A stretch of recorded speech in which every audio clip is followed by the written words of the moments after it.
All right. So let's go ahead and talk about the scene where Donnie goes out and he's actually having another episode where he is sleepwalking again. But he was kind of summoned out from a voice in his head, and then we're met with Frank. And Frank is an interesting character because I feel like most of the time when viewers first see this scene, they're kind of, what is this? You kind of get a little bit of a horror aspect to it because Frank is obviously like in this weird bunny costume that just it doesn't calm you down. It kind of just alerts you a little bit. And Frank just starts to let him know that the end of the world is happening in 28 days, 6 hours, 42 minutes, and 12 seconds. And Donnie mentions why, and we get an appropriate cut of the scene. So we don't get to hear the answer. We don't really know if he does answer. Donnie operates in the fact that he doesn't really know what's going on either, other than the facts that we're given as the viewers. And he suddenly wakes up at the golf course, and that's it from that. So Donnie just kind of gets up and still just assumes that he's sleepwalking and doesn't really know what to make of it. So what do you guys think so far? Tim, I want to ask you that same question, the same interaction with the family and what you felt about that when Man. It was tough to watch because, as a parent and also as a person who lived in the 80s, who would have got the absolute fucking shit beat out of him if I ever remotely spoke to my parents that way. And just seeing how quickly she just kind of gave up and moved on, especially when he called her a bitch. And then like went to the, like it cut to the parents' room and she's like, your son called me a bitch. And he's like, I don't think you're a bitch. I was like, nah, dude, nah. It would have been, what? like stormed out of that room and then like ripped my ass out of the bed. And yeah, just I wouldn't have been able to sit down for a week. Yeah, that makes sense. That part with the bitch definitely would have been like game over pretty quickly. I think the dad seems to be more of a backseater in most things. I was don't know going if to you say this guys. in general. Almost every single parent or teacher, they don't do like really anything in the, you know what I mean? It's kind of up to the children. It's up to the kids at this point. I think that's kind of like an underlying theme to this. I don't know if it's Yeah, like I don't know if it's, if it's like, I don't feel like it's a super important, thing where it's just like, it has to be them. It has to be, but also it's kind of like, they're just like doing their own thing. They're living their own life. They don't really give a shit about anything else that's going on. So that's just kind of the vibe I got out of all of that. now, I may have jumped ship or jumped ahead a little bit because it's really important for everyone to know that while Donnie was out of the house, a basically, what was it? A jet engine fell onto his room. So the family didn't know where Donnie was. And so he kind of came strolling in trying to wonder what was going on. And basically, the idea is if Donnie didn't make it out that night, he would have died at that moment. So it's very important part, very, very interesting how that loops in later. But it's obviously an interesting part because basically his hallucinations with Frank had just saved his life. One thing I do Um, want to point out in that scene that I noticed this time is he argued with his mom about taking the pills, right? That was the whole thing. And then he took the pills and then he saw Frank. Correct. Correct. Yeah. That was I felt like the movie was trying to set us up in a way where we would not understand if he's hallucinating this or not, but it kind of kills it pretty quick. Like we know that that doesn't seem to be what's happening. There actually is something a little bit more fantastical, I guess, if you want to Well, I say. don't think it kills it quick. It eventually kills it, but I don't think it kills it out quick. It could, because he's constantly taking the pills from then on for the rest of the movie. Right. And but things keep happening that are too like too coincidental. Like it's just like, come on now, especially when we're Butter Sparrow in the book, and I'll get into that later. But yeah. But I mean, yeah, so a lot of that's just like, well, wait a minute, there's too many things here. So then, okay, we have that set up. We do get a kind of an introduction to the school that Donnie goes to. Donnie's basically is somewhat of a small town hero at this moment. We're getting a little bit of a who his crew is, which is this two side characters. Don't even remember their name. They're Just just such douchebags. Donnie's douchebag friends. We get a little bit of a scene where he saves, I believe her name is Serena, from the first day bully issue that happened there, which is interesting. That will come back later. The bus stop, yeah. Yeah, Yeah, the the bus bus stop. So, Sharita, I think her name's Sharita. it was probably Sharita. Sharita, Yeah, it's yeah. probably more or less Sharita that. Chen, I think. Like, Yeah. yeah. So, and then we get introduced to the school in general. We got our bullies, you know, so they're running around doing drugs in the hall. Let me just say real quick, that is one of my favorite scenes in the entire movie. How it was shot, how it was filmed, how the camera came through the hallway and it stopped on each person and then like sped up, you know, with each person through. That was just a cool scene. It was a single scene for most of it, wasn't it? Like, yeah. What's That's funny cool. is I was actually reading about some facts. I was going to go over it at the end, but because it got brought up, the people, when they were in the middle of shooting that, they fucking hated it. They said, they were like, this is self-indulgent. It's like a stylized over the top music video. This doesn't fit in the movie. And then they saw it in the movie and they were like, oh, okay, it all makes sense now. It literally set up every character without having to say a fucking word. Not only that, but I mean, we're taking the point of the view of the camera. It really did feel like I'm going down like high school. Like, I just like, all right, taking a look at everybody. Look at this bullshit happening over here. This person's unsure of themselves. This person is like, but I don't think I've ever experienced anyone snorting crack in my high school, but maybe I wasn't looking. Yeah, you just weren't looking, bro. Yeah, I just wasn't looking. I just wasn't looking. Yeah. So then we're introduced to, I know her name is Karen, but it's Drew Barrymore. She is the teacher to Donnie. And we got fine as hell, by the way. I just want to point that out. Absolutely. this is peak Drew. This is peak Drew Barrymore in this, man. Yeah, that shit took me back. In this. Yeah, when I saw her I was like, oh, now I remember why I had a crush on you. Yep, there it is right there. Yeah. I don't even want to say it because she's a little too young in this film, but I will say Maggie was making me feel special feelings. So yeah, well, I think she was in her 20s in this film. She looks like it. Yeah, I mean, I know Jake Gyllenhaal was 19 when he shot the film. So yeah, she think she was like 22 or 23. So it's okay, man. Yeah, she's older than him. So yeah, Maggie was smoking for me, and Drew Barrymore, of course, too. Yeah, like no kidding. So there's a little interesting scene here because we get a new student. And the first thing that Drew's character does is tell her to sit next to the boy who she thinks is the cutest. And that's like social anxiety 100 times over, which is super fucking cool that she would do that. But here's the interesting part. So Drew, the Karen is her name. She actually told her where to sit. She says, okay, because she saw, like, in her face, like she saw. Oh, okay, yeah. All right. So yeah, she was over there looking around, like, and then she saw Donnie, and then they like make eye contact, and she like wouldn't admit it, and then she was just like, all right, well, yeah, what's her face? I don't remember. She was like, go move. Yes. Yeah. Yeah, because this brand new Gretchen bitch has to sit down. Yes. Also, she sweated that girl. Remember? She was like, if you would read that 13-page short story, I was like, God damn. It's the same girl, wasn't it? Oh, yeah, it was the same girl.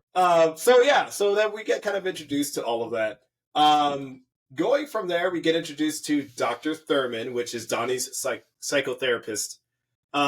So that's an interesting character in this.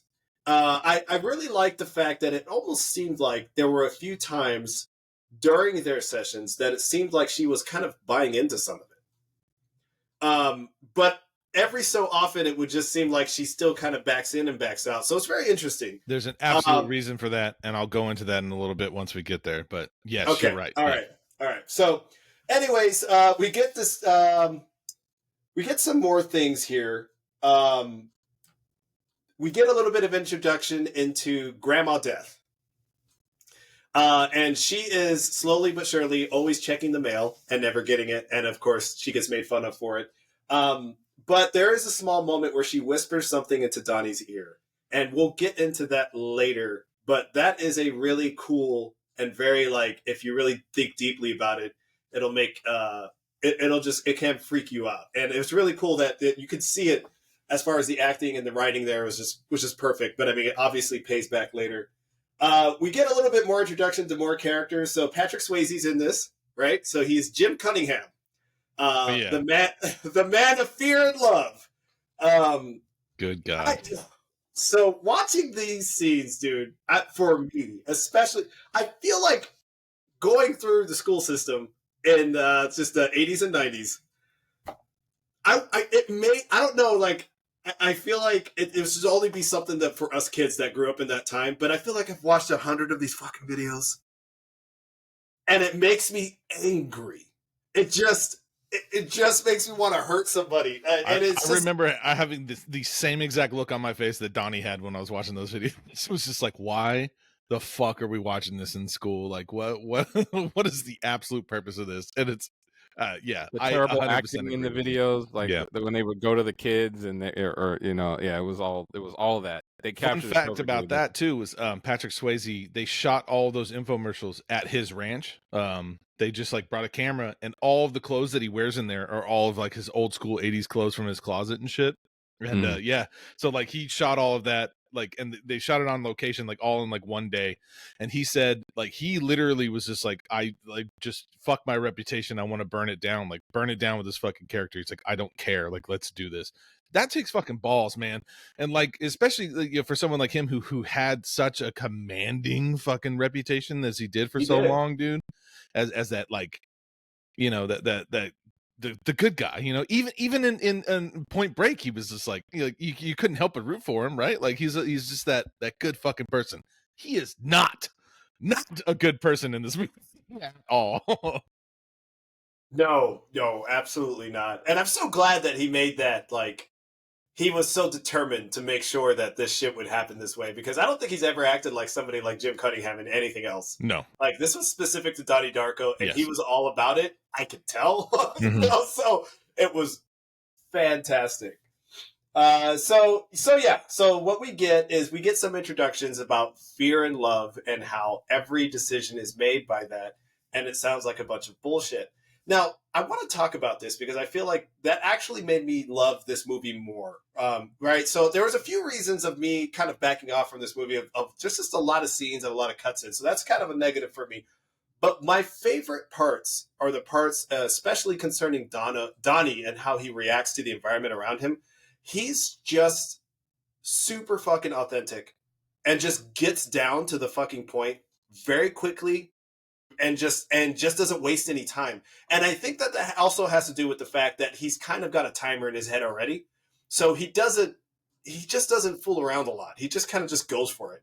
And I really, really like appreciate that way more than I did at first. When I first watched this movie, I thought it was just funny and this poor kid. But now, like years later, and it's like, no, it also kind of bends back to the way the dad reacts to Donnie. Because he kind of just like lays back and he's like, well, he's right.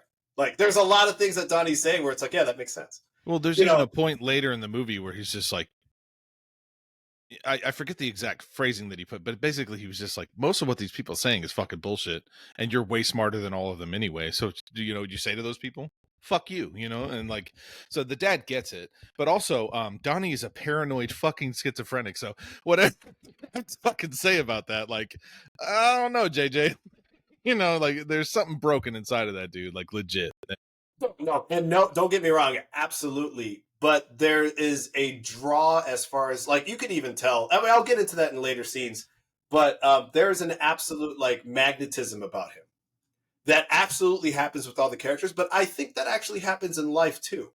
When you get somebody who really just tells you what's what, and they don't give a fuck about what anyone really thinks about it, it kind of gives everyone a chance to really think about what they're saying, and they might even be saying what's already in people's heads. I think that's your interpretation of it. There's a reason why he's able to say and do all these things. And essentially it comes back to, I'm just gonna, it's not even a spoiler at this point, but it's because of the tangent universe. They are inside of the tangent universe at this point. And like when they get to the philosophy of time travel, when that book comes and all that, there's a moment that I didn't remember. So I think it was from the director's cut where it pulled up a page from the philosophy of the time travel, and it showed the tangent universe, and it said, it states that it's usually a stable construct, but every now and then the fourth dimension gets corrupted, and when this happens, it creates a tangent universe, which is highly unstable and will only last a few weeks until it collapses in on itself.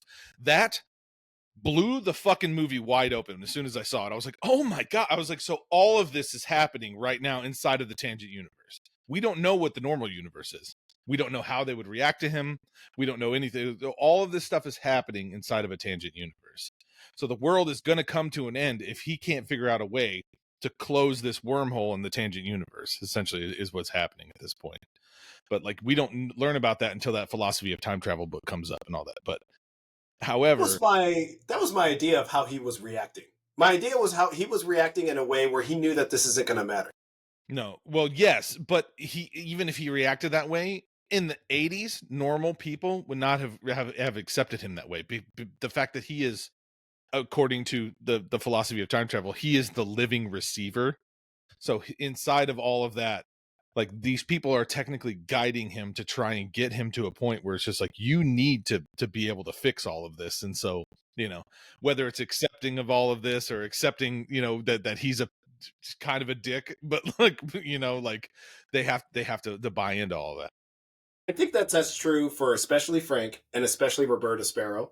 I think that those characters that are really connected to what Donnie can do and what Donnie is, I think they were part of that. But I feel like everybody else, the therapist is a huge part of it. No, all of them are, guys. No, yeah, but I'm saying, like, that character specifically, for Donnie at least, she's like, her and the teacher really open it up for him, like, as far as guiding him where Karen, he needs to go. but the other dude who gave him the book, right? Yeah. Yeah.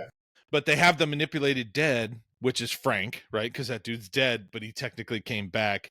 And then they have the manipulated living, and the living people are literally trying to get him to course correct into going and creating, you know, essentially closing this wormhole, and, you know, and like not allowing the universe to collapse in on itself. So all of this was stated, like, I have it in my notes, from pages from the philosophy of time travel, which I never saw until I saw this. And I was just like, this makes it a whole new fucking movie. I was like, this makes it so much clearer and so much better. Like, I love this movie so much more after seeing it like this. Like, I was like, other people, that's interesting you say that. There's a lot of people who have the opposite reaction that you did. Some people only like the theatrical release because it doesn't have any of that in it. It's more open to interpretation. When the director's cut came out and people saw that and they saw it kind of laid out for them right in front of them like that, with the excerpts from the book and everything, and like basically like a step-by-step, people were like, well, I don't know, like, I don't know if I like these explanations, and I don't know if I like the. I mean, it's kind of telling you the why of it, and like and why the characters are behaving the way they're behaving, but people kind of rejected that. I kind of like both in their own way. Like, I enjoy the director's cut for, you know, for the explanation. I enjoy the ambiguity of the theatrical release. Like, I like both. Like, I watched them separately for different reasons. I like them both. I feel like I would say this: the extended version is great for anyone that would like to rewatch the movie, because that means that they're looking for more answers, and they're looking for more, like, you know, clues and things about what's actually going on. It's like, no, then catch the extended version. You're going to get a lot more things answered for yourself. But like, for your everyday moviegoer, I feel like the standard version works better. Because I think that's the total opposite, because for the standard moviegoer, it's literally laid out for them. It tells them, like, the entire story, the reason that all this is happening, the tangent universe, and then, yes, very much so. But like, you know, for the you know, for the people that want to come to their own conclusions, which is great, and if you want to do that, that's perfectly fine. You don't even have to read into it the same way that you know, because you can literally interpret it in a different way, because he technically doesn't have to die. You know, Roberta proved that, because Roberta's, you know, alive after all of this, right? So like, she knows she didn't fucking die. So like, he technically doesn't have to die. So like, why did he die? There's a whole like martyrdom involved in that, and blah. Anyway, so like, we can go into all of that at the end of this. But like, my point to this was, what every time you bring up, we're just like, well, you know, these people are kind of following him, but we don't know if they actually are, or if it's just part of the tangent universe, to where like they're manipulated living, trying to push him and get him to a point where he can, you know, stop the universe from collapsing on itself. Well, I'm super biased too. I just like people like that in general. I think that most of them can come across as assholes, but if you take them for what they are, which is exactly what Donnie is at this point, he's just somebody who's just absolutely not holding back and just basically giving everyone what they need at the time, whether it's good or bad, right? And he's definitely just a complicated kid in general. But I do just like that. I like that aspect of him. I don't know if he's giving them what they need. He's speaking his mind, which is rare. Right. And I'll give it's rare. That. Yeah. Yes. Yeah, absolutely. So just a little bit more about Gretchen, which is his now it's his girlfriend, right? Most important person in the movie, by the way. Most pretty important person. much. Yeah. Yep. That's the one that's what I called for it, by the way, when we talk about the ending. I definitely called that when that happened. And everything was happening in a certain way. But anyways, Gretchen, she comes into the situation where she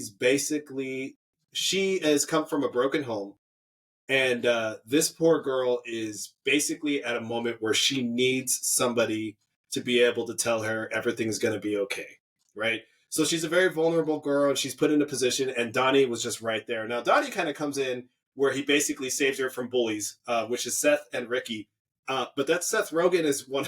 So Yeah, Seth was. yeah, early Seth. Yeah, Seth early. Can we go back before that? Because like Sure. he sleptwalk and then he flooded the school, right? So yes, had he not flooded the school, he wouldn't have met her. He never would have had that conversation with her. And he brings that up, and he's like, "Man, I'm glad the school flooded." She's like, "Why?" He's like, "Because we never would have talked." She's like, "You're weird," and he's, like, but it ultimately it's true. Like they never would have had that connection. They would never would have had that conversation if he had slept walked, quote unquote, and then and went and one of the other things that it was saying about the living receiver is they have technically superpowers like inside of the Tangent universe, which is kind of funny because she said, he said his name was Donnie Darko, and she said that sounds like a superhero. Yeah, it sounds like a superhero. Yeah. I was like, what makes you think I'm not, right? Right. So one of the things is super strength, able to manipulate fire and water, and then telekinesis are like the four that are kind of laid out. And then I was like, he didn't really have super strength, but he did. If you think about it, he took an axe to like a giant iron pipe and fucking broke it, and then he stuck it in a giant copper. Yep. The mascot. That's not right? normal. Yeah. No. But it was all off screen, which is brilliant. You don't need to show it. Like you just imply, but right. he did it. And you don't have to see him do it. And then the dude said in the other scene, as like the exposition or whatever, it was just like, that thing is solid bronze. Like, how could anyone do that? And then like you didn't really pick up on that. I never picked up on that on the first time. You're just kind of like, oh, okay, you put an axe in that, whatever. Which is called the mongrel, I think. The mascot was called the mongrel. Anyway, so like he uses his quote unquote super strength to flood the school, but also manipulating the water, right? So that's part of it.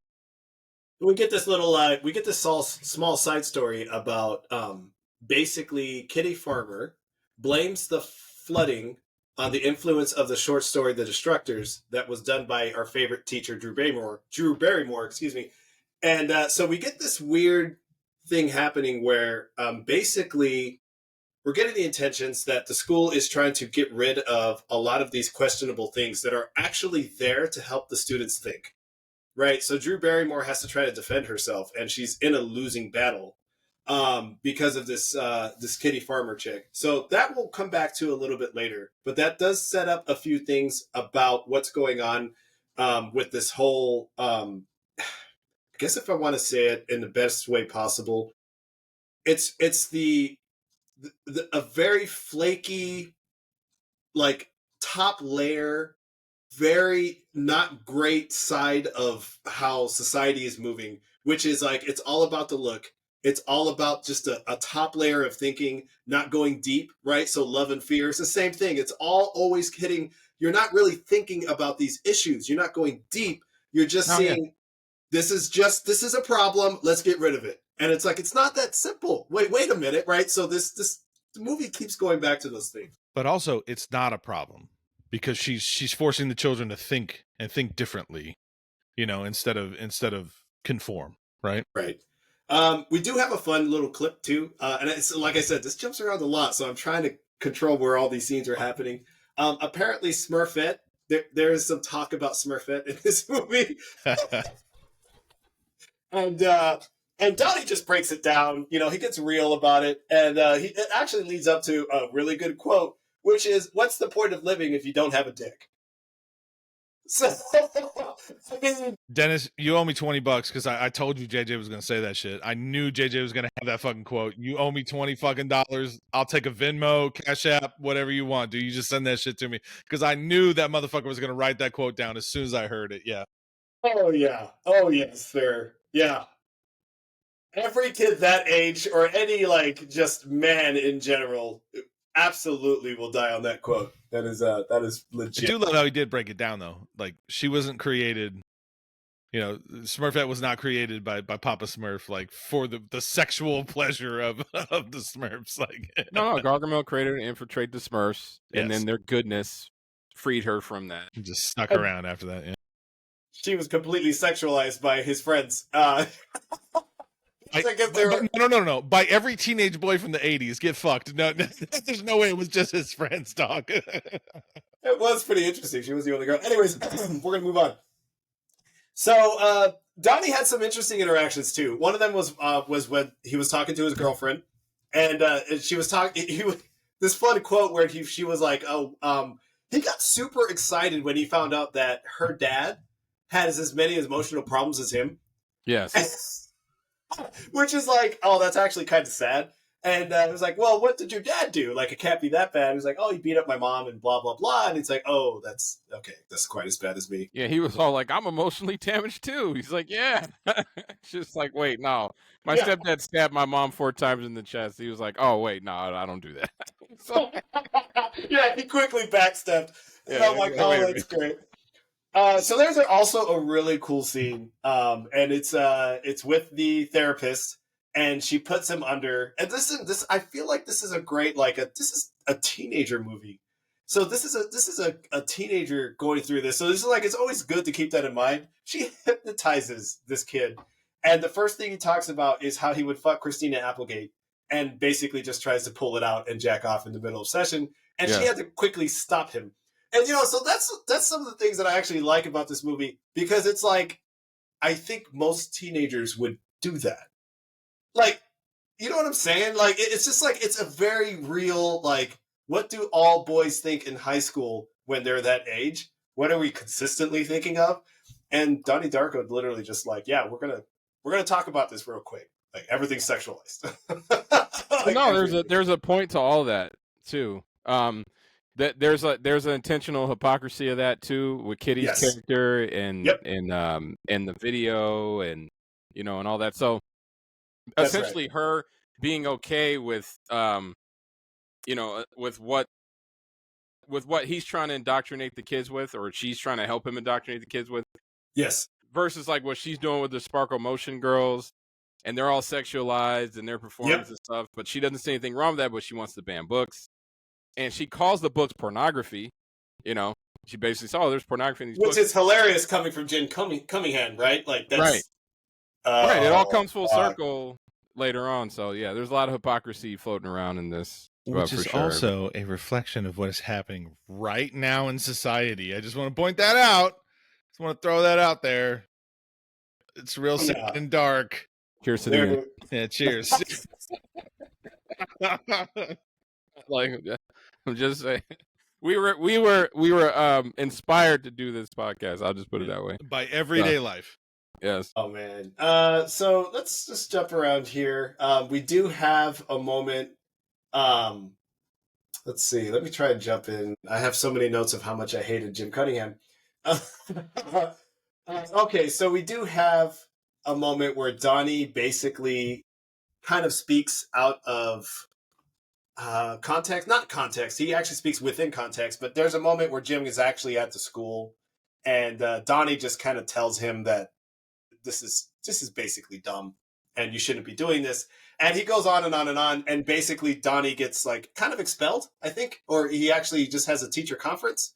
And that's when I got the image of the dad basically, and the dad was like, no, he's actually right. This is he walked out of the conference laughing basically. Yeah. So he thought, right. I mean, Donnie needs actual help. Like he actually just like this is a problem kid who's like he doesn't, he shouldn't have done that. It's okay to think that, but at the same time, it's like I just the dad makes me laugh. Another thing about that situation too is like it was the 80s. There wasn't a whole lot of like research about that. There wasn't a whole lot of like how to handle these these situations, how to handle schizophrenia or whatever you want to call it. So a lot of it was here's your medication, here's a therapist, and hope for the best. So like their parents are kind of almost at their wits end with it, but also like don't want to give up on their own son. Right. But like the dad was very much like he thought the shit was funny. Yeah. I was a total fan. I was like at this point. So we do get this interesting scene, and this is when the movie starts to. If you ever still thought that there was something wrong with Donnie, now is probably the time where you're going to forget that there's something wrong with him, and it's actually just legitimate. So he has a conversation with a science teacher. The actor's name is Noah Weil. I think he was like an ER and stuff like that. But anyways, he starts to talk to him about time travel because Frank mentioned it in one of his hallucinations. And Frank basically told him what's possible and why this is happening. And so he asked the time travel question. And so this is when that setup that you were talking about, Tim, I might be able to more fly with that, right? Why would this science teacher randomly have a book from Roberta Sparrow in his bag to give over to Donnie on this particular day? What science teacher holds these kind of random ass books by these old ladies that are crazy in his bag? So she's only crazy now, and he pointed that out. Like she used to. Also, there's a lot of symbolism in here with religion and God. I also want to point that out too. And he did say that she was a nun before, and then something happened to her. She seemingly switched overnight into believing into science, right? And then she wrote an entire book about time travel, and then she taught science at the very school that they were at, which is why he went to go teach at that school. So like he kind of laid all that out like right there. So the fact that he had this book isn't really, I don't know, it's not really like coincidence. Maybe it was acceptable, but the fact that he had it on him, like, you know, to hand to Donnie, you know, I don't know. I don't know. It's interesting. Tangent universe pushing Donnie where he needs to go. You know, does he need to? He needs to read this book. He needs to understand what's happening, because everything that's happening with Frank is happening in real time, and it's all laid out in the book, essentially. Right. So we do finally get these connections. He gets this book. This book is the key to a lot, which also tells me the fact of whoever Roberta Sparrow is and how she is in the story, there is a setup that she's creating as well. So this setup of making this corrected has been happening for a long time for Donnie. So it's very interesting, you know. So anyways, we get that done. And then we finally get a little bit of the quote that Roberta Sparrow gave Donnie, which is, "Every living thing on the planet dies alone." What did you guys feel like when you first heard that quote? What did I feel like? I mean, relevant to the movie, it doesn't really pay off until you get towards the end of the movie. Like that doesn't pay off. But I don't know. I guess in general, it's a truth. It's the truth. Like I don't know. It's not really anything where it's like it's true. It's not mind blowing. It's what it is. Yeah.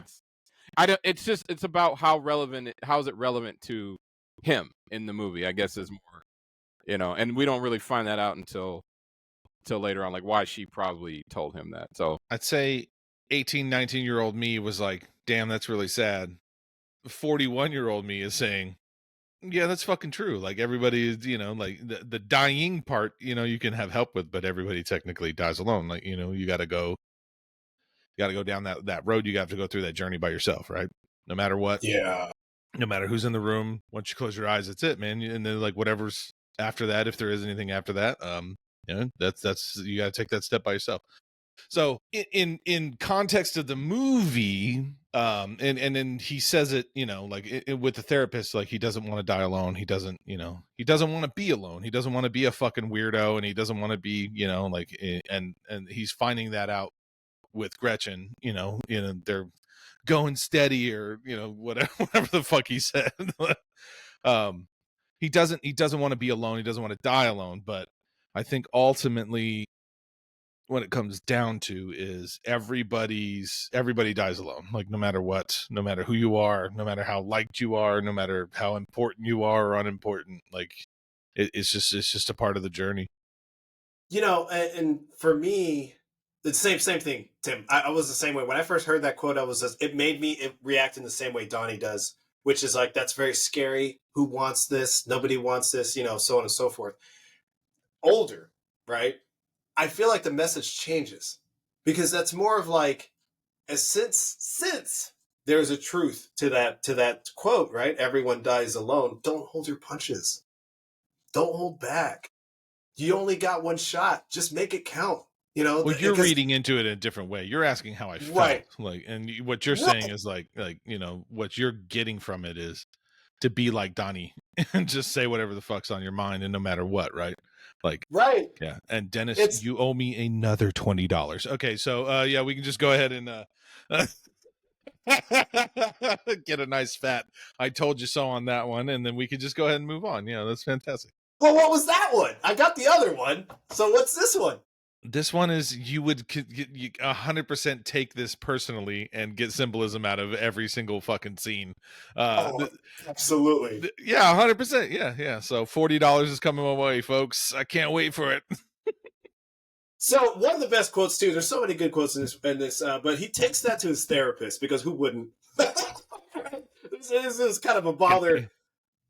So he says something around the end of "the search for God is absurd if everyone dies alone." So Donnie is completely doesn't like he's in a position where he's terrified of the truth, but also now he's lacking his faith. And as soon as that starts up, that conversation begins, he starts to see the tunnels of light that are guiding people. And it's these weird bubbles that are coming out. Now, I feel like in the extended version, they probably look better. No, they didn't. Oh, they didn't. Okay, they're quite the same. All right, they don't have to be amazing, right? But the idea behind them. Now, this is what I didn't catch as a kid when I first saw this movie. I didn't quite that's when the movie started losing me, right? But as I've watched it now, I'm like, all right, so this is more of this is like a predetermined path for them. Yes, that's exactly what I got out of it. Yes, because he could see the exact path that they're going to take, and technically he could follow that, and he could figure out where they're going to go and what they're going to see, and go from there. That's a superpower, by the way. Yes, 100%. So, all right, so that is also a red herring for what does that actually mean, which is interesting because that's when the movie brings up the God concept consistently. It does bring it up a few more times, but it's one really, really, really pivotal scene. I already know Dennis's favorite scene in this movie. I can say it right now. I could say it right now. Oh, tell me. I can say it right now. You want to take the reins? Go for it. It is the 100% the scene between Donnie and the science teacher when he's talking about staying on God's path. Is that it? No, it's a similar scene though. Okay. All the scenes with both those with the teacher characters and Donnie are all my favorite scenes in the movie. Honestly, because those scenes lay out basically they lay out the groundwork for how those characters are perceiving their path and how you may be perceiving the characters walking their path. It's kind of telling you both things, especially the character with Karen and when she was talking about what is the name of the book with the rabbits? The Watership Down. That to me is that explains the whole deal right there. That whole scene explains the whole deal, which I'm sure we'll get to that, but there's so much in that scene that really just goes through all that perception is in that scene. Take that scene, Dennis, because the thing is I'm jumping around so much. There were so many little scenes that I feel like I may have skipped on that, actually. We haven't gotten there yet. Yeah, when we get close to it, just jump in. But we're at that point when the science teacher and him are talking about time travel. I love that. And basically he was saying you can't step out of it. He's just like, well, what if we stay on God's path? And the science teacher's just like, we have to stop talking about this. And he says, why? He's like, because I can lose my job. And also, fuck that. It's like the God, that sucks. That sucks so fucking bad for them. You know what I mean? To have somebody who can actually perceive and interpret the way an adult can and have an adult conversation and just not even be able to talk to them, because you can't bring that stuff up in fucking school. That's God, that sucks, dude. That really, really sucks. I thought that was going to be your favorite scene, Dennis. I'm not going to lie. As soon as I watched it, I was just like, I bet Dennis. It's up there, but the scene where they were talking about Watership Down was the Watership Down scene is 100% my favorite scene in the movie too. Yes, I wish we weren't so alike in that way, but I'm gonna pick a different scene now just because fuck you, So there's a few more things really cool to talk about. I thought this was a really special scene too. When he tried to, there was a small moment between Donnie and Gretchen. Their relationship is continuing, quite flourishing, and there's a moment where they could have sounds like they're going to make out for the first time, and she tells him to stop, and Donnie guesses. He literally tells her what she's feeling, which is it should remind you of how beautiful the world is. The first kiss needs to help Gretchen remind her of how beautiful the world is. That is super cool. I don't know why. The way that it was said and the way that it was done. Of course, what was happening in the scene was there was a fat guy watching them. It's obviously not a great moment to be doing that, which was very obvious. But I feel like there was some writing, there was some absolute thought that was put into that line. I did want to talk to you guys about that fat guy because he popped up a couple more times after that with He did. zero significance. Like he wasn't there. Universe monster. He was just there and just like fucking smoking a cigarette, and then like next scene he had a flashlight, and they just like backed away from him. He wasn't there for any. There was no fucking reason other than for her to say, "And some fat guy is watching us." Like that was like the whole point of him. I guess I don't know. Pretty sure you know what's so weird about this. Like if you were to ask Richard Kelly, I bet you there's some kind of. I guarantee there is. Yeah. Yeah, they're probably like he's that type of dude where because the DVD commentary for this movie is incredible, and it's like one of the best commentaries I've ever listened to on a movie. Like I was so excited when I first got the DVD just to listen to the commentary, just to hear him explain some of this stuff. And it would have been a great listen. Oh my God. It is. You should go listen to. It's really. There's one particular point we'll get to later that he reveals in the DVD commentary. That's like, oh, when you hear it, you're just kind of like, oh, okay, that makes total sense. You wouldn't necessarily pick up on it in the movie unless you're really, really paying attention. But him saying it out loud, like, kind of changes, So, like, I mean, that's one of my things about this movie that I like. Okay, so I'm going to hit that in the positive section, which why I put the standard version a little bit higher than the extended. I feel like the extended is great for folks that want to look a little bit further deep into it, but I do love how vague the standard version is. It's getting the audience a chance to really think about it. Some might pick up different things than others. No. So I like that too. So it's like I really do see the benefits of both, but that's the way that my head likes it. Like I like to think about things in a way that you give me the opportunity to try to think about it instead of just spelling it out for me consistently. Well, that was the thing about this one. Like, the whole remarks or pages that were popping up and stuff. They weren't like 100% on like this is exactly what's going to happen, but also it was just like here's a little bit more to the story, and here's probably why this is happening. So for me, it opened up my eyes to like look around, like, oh, okay, like what does it mean? Who's the living receiver? What does that mean? Like the who are the manipulated living, and then like it starts building from there. It's just like, oh, okay, well that person's guiding him. That person, like this person doesn't fucking matter, and this person, even though they're in the movie a lot. Like the fucking bullies, like Seth and all that, like they don't fucking matter. Like they just don't, they do kind of like, towards the end, but they don't, like their lives aren't going to be changed one way or the other, Well, it depends on your interpretation. When we get to that scene, we'll have a whole conversation about this. I thought it was a really cool thing that he did in that scene of like laying out why or why not you should or shouldn't care about stuff, or who cares about stuff a certain way. I don't know. I thought it was cool. So we'll talk about that. Okay. So I kind of skipped my scenes. I got two things confused. When Donnie first got in trouble by talking about his truth, he was talking about the fear and love spectrum, and he told it to shove it up her ass, which was fantastic. And that's where the dad thought it was funny. Jim Cunningham comes to the school later and has the conversation, at which point Donnie goes even further in. And he said, first question, which apparently is a very popular question to ask speakers you don't like, is how much did they pay you to be here? Yeah, how much did they pay you? Yeah. It's a great question. And then he basically just leads himself into saying, I think you're the fucking Antichrist. Yeah, that's a great fucking line, by the way. Perfect. I mean, it couldn't have been said in any better way. So we're going to go into a little bit more as far as like things setting themselves up. Donnie finds Jim's wallet in front of his house randomly.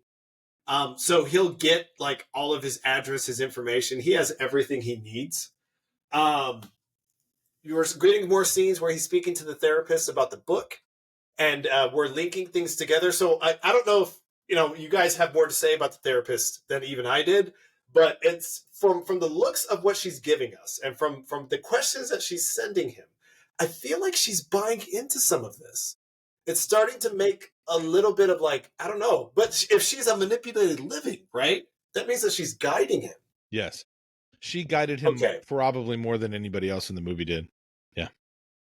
But I think her and the science teacher. Yeah. I think gave him the tools. They gave him like the tools. Yes. Like I think with her though, she kind of almost understood her role. You know what I mean? Like in this, because of what he was saying, she was just like, oh shit, like maybe I'm actually a part of this. Like maybe this is actually happening. Where the science teacher was just like kind of there and, just like did what he had to do. But I think with her, especially like being under hypnosis and hearing about Frank and like hearing, she's just like, okay, well, like maybe there's something to this, And I think that she kind of, as far as you say, bought into it. I think she accepted her role as like, maybe I am the person to like try and guide him on this journey and help him through all of this. Hey, okay. All right. So I want to ask about that when we get closer to the end too, because she gets in a part where she gets very worried about Donnie, which makes sense. I mean, anybody listening to what Donnie's saying would make so that's like okay, what's actually happening here? But anyway, we'll get to that in a bit. There is a first kiss with Donnie and Gretchen, and I just try to rejog my memory because I'm trying to remember the specific part. But Gretchen was, I think her mom just left her, or it wasn't. Something just horrible just happened to her. They were presenting an idea in science class about the babies and like the images over the baby's eyes. That's right. And then the science teacher proposed that he says, well, don't you think that babies like might naturally need darkness in order to develop? And then somebody said, well, what if they put up pictures of like Hitler and stuff? And of course she was just like, is that what you do with your baby? And he was like, didn't your like dad stab your mom like 14 times or whatever? And then she got pissed off and ran outside, and then Donnie went out to go check on her, and then she made out with him. That was their first kiss. Okay, so the message that we're getting from this is what's beautiful about the world is how Donnie tried to make her feel better from a moment where she obviously was feeling horrible. Well, it's always from a point of trauma, like is really what it is. Okay. All right. Their entire relationship is traumatic, like no matter what. Absolutely. No, absolutely. But I mean, essentially from what she said the first time, and then when she actually said, I need this. Like as soon as Donnie came up, he's like, hey, I'm trying to make sure you're okay. I know that was bad. And just being empathetic was enough to get her like, this is why the world is beautiful. So that's a very cool, like very, very interesting message. So, and then we get, so the next thing that I move into is what I've seen from here is the movie theater scene. Mm-hmm. So they go to the movie theater and we get some fun quotes with Frank there. Things really start up now. Of course, the obvious one is, why do you wear that stupid bunny suit? And he mentions, why do you wear that man suit? Yeah, why do you wear that stupid man suit? Yeah. What does that mean to you guys? I don't know. I never read too much into it, to be honest. I didn't. I did this time, and I think it's just because he's transcended. Like he's not necessarily like a man in this like universe, in this tangent universe. He's, as he said, he is superhuman at this point. Like, right, he can glimpse the future. He's super strength, and like whatever you want to call it, you know what I mean? But I don't think, and also, it could kind of speak to the, the whole, I don't know, maybe this is reaching at this point, but the whole, insomnia and sleepwalking thing, like, you're like only half a person when you haven't slept and shit, you're not really a person at that point. That maybe I'm reaching with that one, but what I gathered out of this one at this point was just like, you're obviously not Donnie Darko, the person, like the human, but like you're more than that. So like, why are you trying to just be that, where he's looking at him like, hey, why are you wearing that stupid rabbit suit? He's just like, why are you trying to be a stupid human at this point? It's just like, you're more than this. You're more than that. Yeah. That's what I got. I basically got that. Dennis, you said you didn't really look too much. I didn't read a whole lot into it. I just felt like he answered a rhetorical question with a rhetorical question. They're both transcendent. Like they're kind of absurd at the same time, I guess. Yeah, and that's kind of how I took it. They're. Okay. So. Yeah, I mean, cool. I'll just go fuck myself, Dennis. Thanks, I appreciate that. No, Sam, I'm on your side with this. I felt like it was a very It was a very like, yeah, you're more than this too. You're not just he's like, way to read into that, loser. Like, Basically. fuck. All right. Well, anyways, so your thoughts matter, and we'll judge you harshly for them. thank you. I Yes. appreciate that. So we get our first huge portal here in the theater. So basically, I put in the fact that portal equals God's will. Because it shows him that house of Jim Cummingham's, and we're like, we're gonna go down there and we're gonna just burn this place down. Like, we're done, right? So we get to that moment. We also get scenes about what's going on with Sparkle Motion, and they're doing their dance and they're doing their thing, and Drew Barrymore is giving our look, and we're getting the sense of what the movie's trying to tell us. Okay, hang on real quick Please, for me. go for it. Real quick. We have not even touched on this. This is very important in this movie. Incredible soundtrack in this movie. Oh my God. Incredible soundtrack. Like, man, all the 80s Tears for Fears, echoing the Bunnymen, in this particular scene, Duran Duran, you got Notorious bumping with Sparkle Motion. Incredible. I'll talk about Mad World at the end. So please jump in on anything. That's too. So I'm just like, I just said that scene in particular, like, just it jumped right in my head because I was like, look, as weird as the whole Sparkle Motion situation was, I enjoyed the performance and I enjoyed the. No, you enjoyed the soundtrack. Music. One thing I want to bring up before all of that was when he told him to take off his mask, and he finally did, and you saw that there was a human under that mask, and you're like, oh shit, this isn't like it's not a like a transcendent being, even though he's able to do and say all these things and know what's going to happen. And then he said, "What happened to your eye?" And the look that he gave him was just like what do you mean what happened to me? It was almost like, you already know what happened to my eye, and he just didn't fucking say a word. You should know. Yeah. And then he just he just kind of looked at him kind of confused, and then he just looked back to the screen and then said, "You need to go burn the fucking house." Or have you ever seen a portal at that point yet? Yeah. And then the portal opened up. But yes, that to me, especially this time watching it back, knowing what happens later or whatnot, like the look that he gives him, I was like, oh shit. I was like, I didn't notice that the first time around, but like he looked at him like how do you not know? That's right. Yeah, no, I glossed completely over that. But now we know that something else is at play here, right? Because at first we were just like, this is his evil bunny, right? No, it's a guy. And it's a guy with a wound. So there's a story to be told. There's something happening here. It's just like more answers have more questions now, but they're more detailed. So the story's getting more and more narrow as the closer and closer we get to things.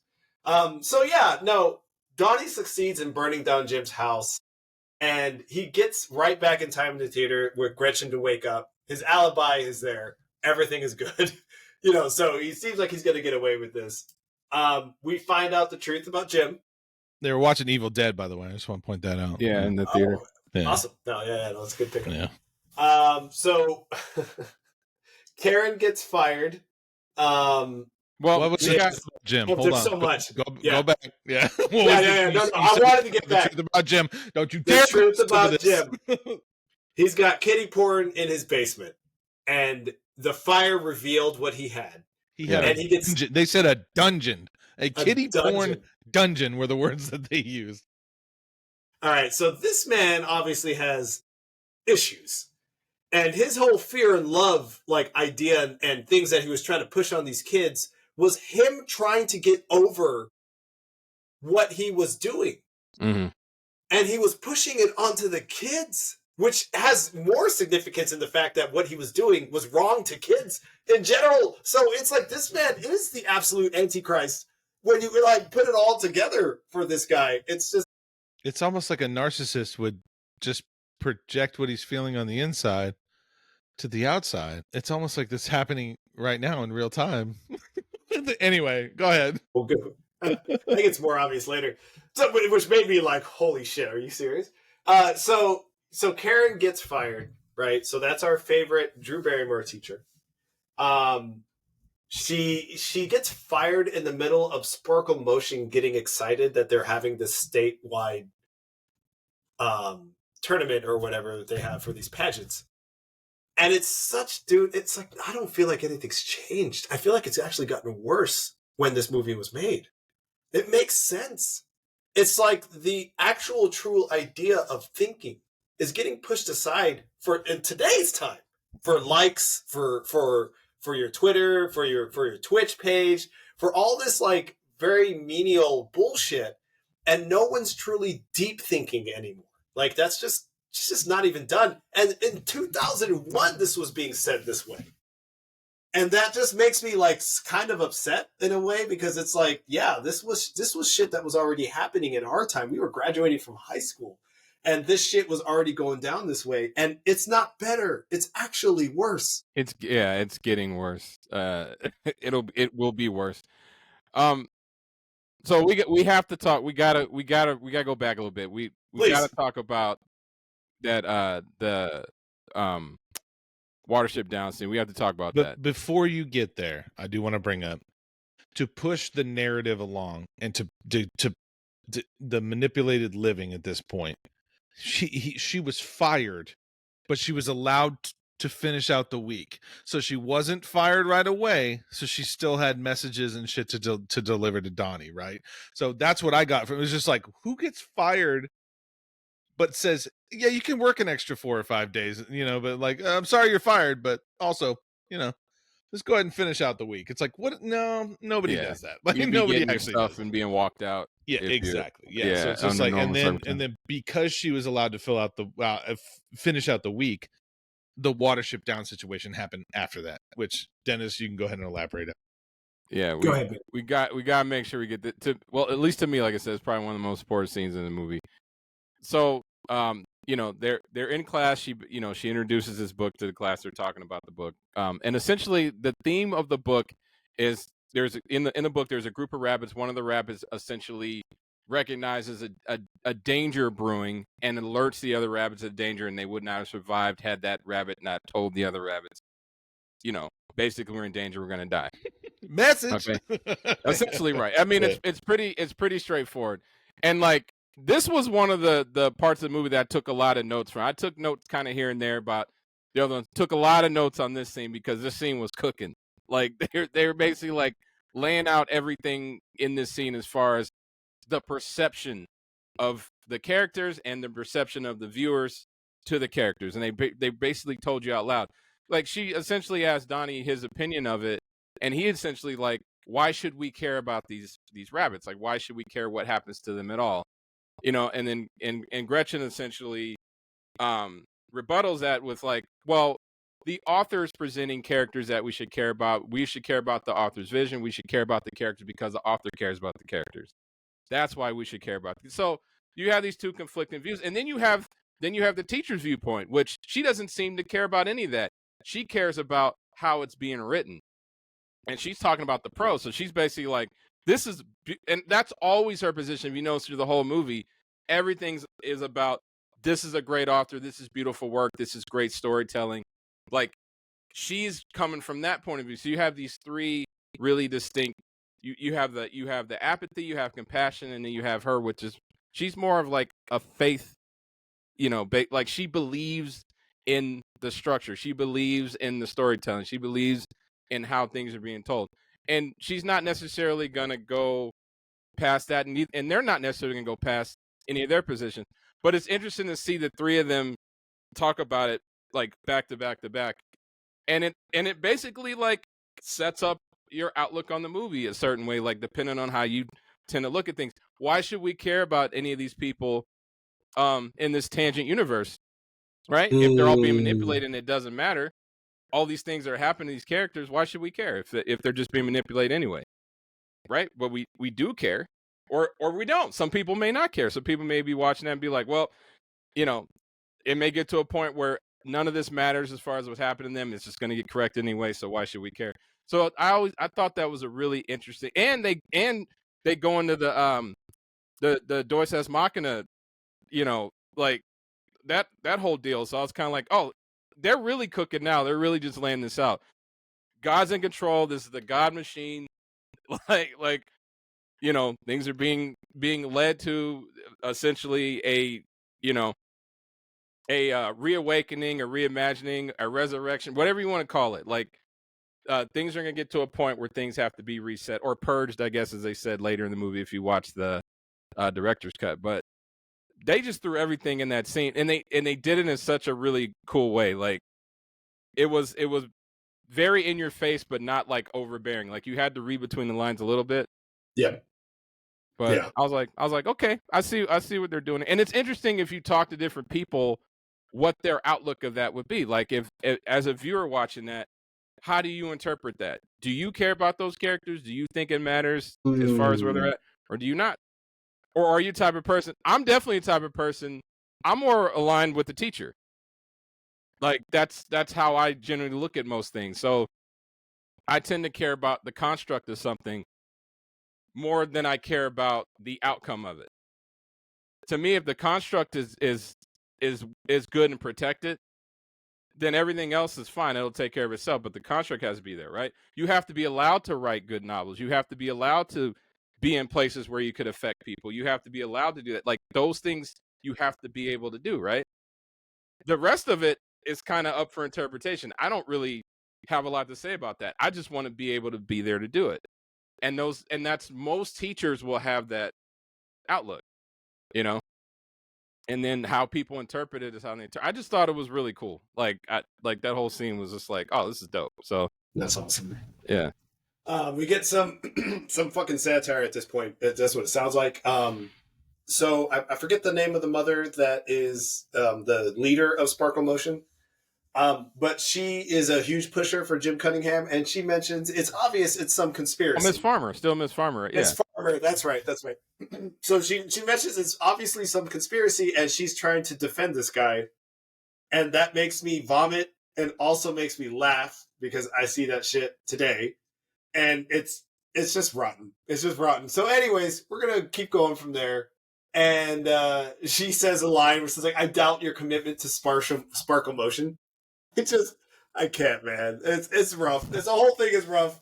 I do leave a really cool. There's a moment. So now the mom needs to leave the kids so she can fly the kids because Miss Farmer needs to defend Jim Cunningham. So she has this really. I think it's the last conversation that she has with Donnie as far as the Tangent universe is concerned, right? And she basically tries to get him to open up. And he has a good line where he says, "How's it feel to have a wacko for a son?" Right. And she says, "It feels wonderful." And I love that line. I love that connection. That's really the only moment where he has some development with the mom that makes sense. And it's like, I don't know, it just gives permission. And I feel like a lot of people need to hear that. That's still a really cool message today. You know, some people are so afraid to just kind of open up and be vulnerable. And with a mother like that, where she not only owns it, but she lets Donnie know that it is like her privilege to be that for him.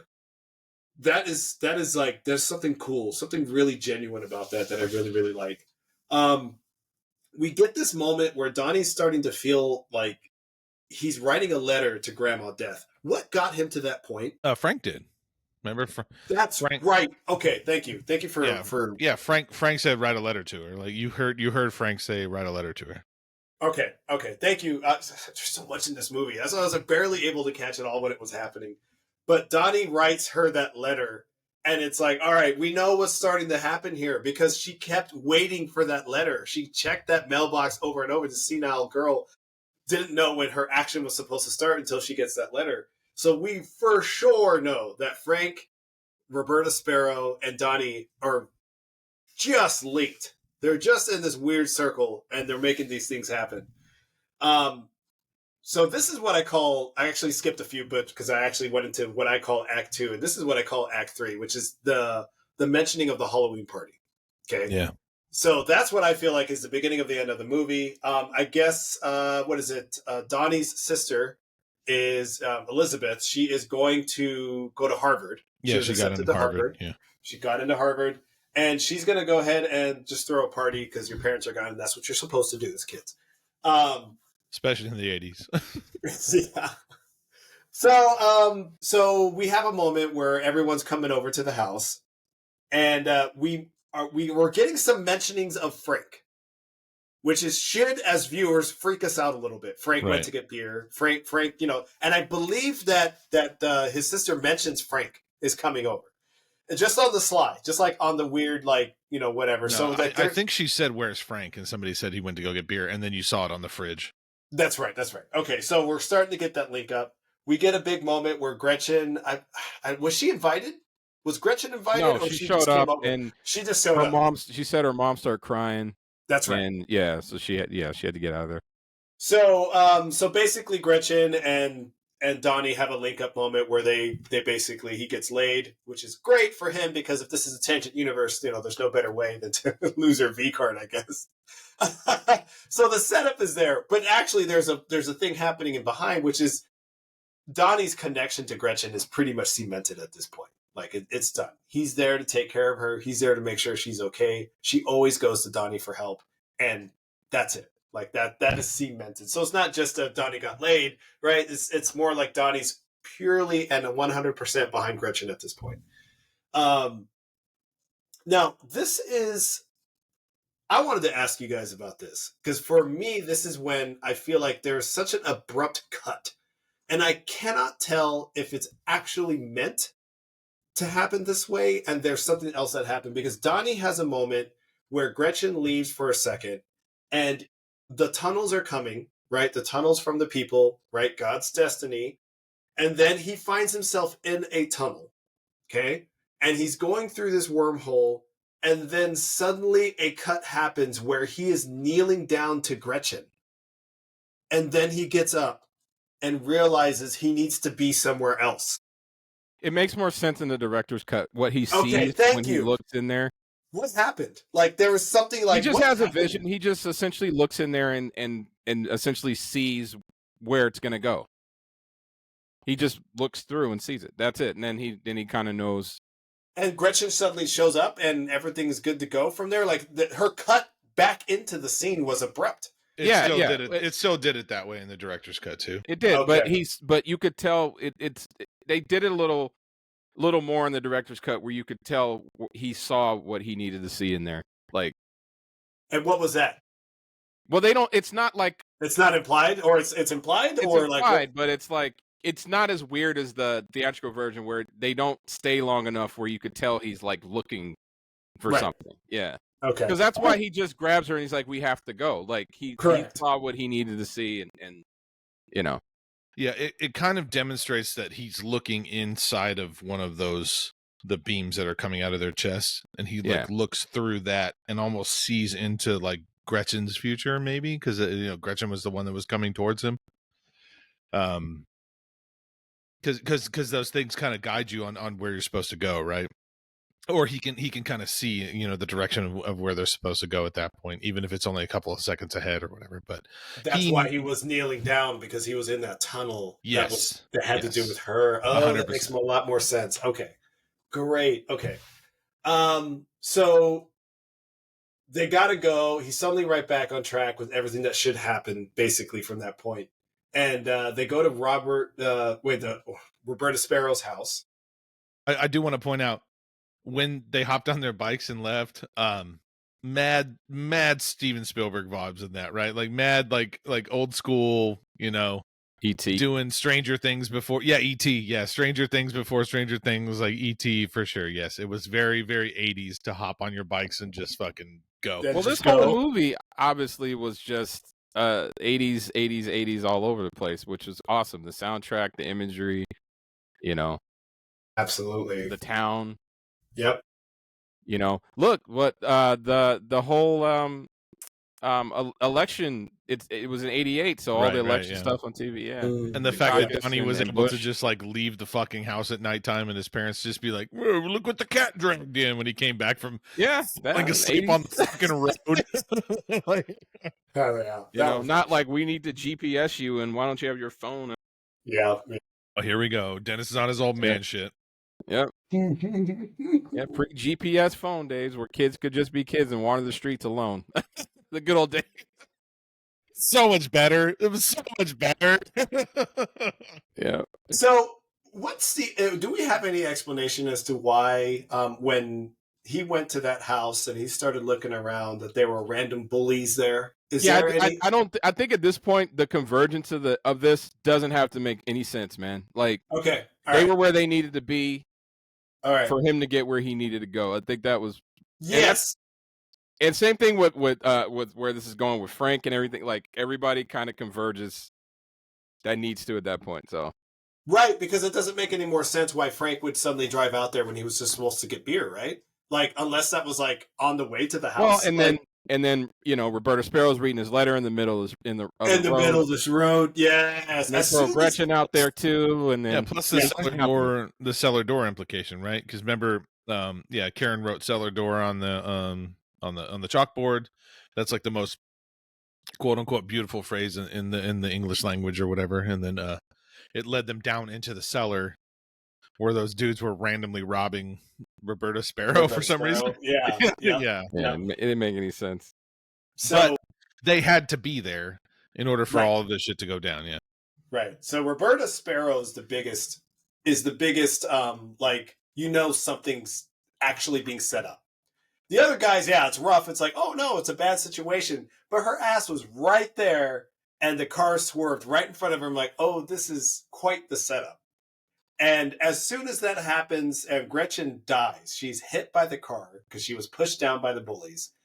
And as soon as that happens, we find out who was driving the car, and that is the absolute like jaw-dropping moment of it was Frank In the And- bunny costume.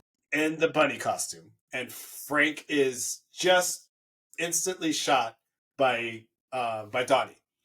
And the way that Donnie does it, he does it in the way like I'm supposed to do this. Yes. No hesitation, no nothing. He just pulled out the gun hesitation. and shot. Also, I want to point out Gretchen has to die. She has to die at this point. She has to. It's the only way that Donnie will get out of this tangent universe. It's the only way because he experienced love and now his love Yep. is gone. It's Yep. the only way. That's why I back at the beginning of this I said Gretchen is the most important character in this entire movie. She has to die. Nobody else in here has to die other than Gretchen. Nobody. And once she dies, he has it in his mind now. He's just like, okay, fuck this universe. I'm gonna I'm gonna close it. I'm gonna get the fuck out of here. So she is the most important character in this entire. So we get this whole situation happening now. I'm a little broken as far as to how this all comes about, right? So what happens to Donnie after this moment? What do you mean? Does he run off? Does No, he just he- run? No, he No, carries Gretchen. He carries carried Gretchen. Gretchen back That's to right. back to the Thank you. house. Yeah. That's right. He carries Gretchen. Oh man, I'm just so broken up as far as to what happens in this timeline. So he picked up Gretchen and carried her back to the house, and then he said goodbye to his sister. She was asleep, but That's he right. literally kissed her on the forehead and then like grabbed the keys to the Taurus and then left. And then when he was leaving, above the house, you could see that the vortex. yes, the universe or whatever the blip or the break in reality that was happening above their house at that moment or like before is what's about to bring about the end of the world, and it's like coming down right now on top of their. So what caused that moment to happen? Was it Donnie himself? No, I don't. No. I don't think so. No, No, Okay. I it's think just it an was anomaly. I think it's just an anomaly. Yes. And the chosen gets chosen if they're part of Yes. the anomaly. I think in this case he was just part of the anomaly. He gets chosen. So that's it. Okay. So and then he's got it's kind of up to him to set things right. to set things right. Yeah. Right. Yeah. So in him being, like the chosen person to do this, he's the one that has the superpowers and so on and so forth. I think in that moment when he sees that vortex come down and Gretchen's already dead, he knows exactly what he has to do. He knows. And he's just like, okay, well, either the world's going to end right now or I'm going to try and go back in time and meet Gretchen again and start this whole thing over. Yeah. Yeah. So that's what happens. So we get a moment where we get an understanding about where the jet engine came from, right? Which makes it even more impending that Donnie do this because he's going to lose his mom and his sister in one blip, like in one shot, because the vortex actually takes that jet engine from their plane. No. No. No, Donnie does it. Donnie does it. Oh, Yeah. so you guys have a better understanding about how this Donnie works. did it with, so he has telekinetic powers. He did it with the telekinesis. He pulled off that engine and put it into the vortex. That vortex, that piece of that is the thing, the artifact that has that's traveling back and forth between the two dimensions or the two realities, whatever you want to call it. That's going to seal it one way or the other, like that. In that moment in time, what blows my mind is that thing always drops on the house, regardless of if it's in, like our reality or the tangent one. So really, was this always supposed to happen this way? Did it happen before all of this and he traveled back and then he broke the timeline, or was it always broken and then this is the time that he fixed it? Or like The tangent I think this is the universe. time that he fixed it.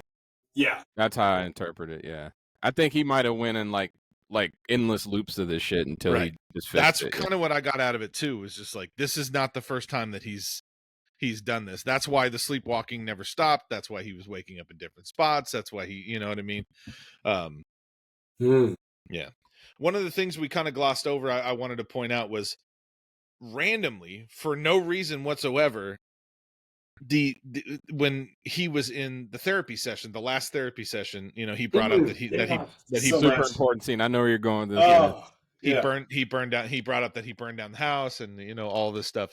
But when she brought up the difference between an atheist and an agnostic, it was just like out of fucking nowhere and 100% ridiculously important to just be like, hey, this may be, you obviously aren't an atheist, like you obviously believe in something, and you're an agnostic, which means that he believes that there is a God and God does have a plan, and as long as he stays in God's plan, he can fix this. Right. And she says that out of nowhere, right? She does. Yes.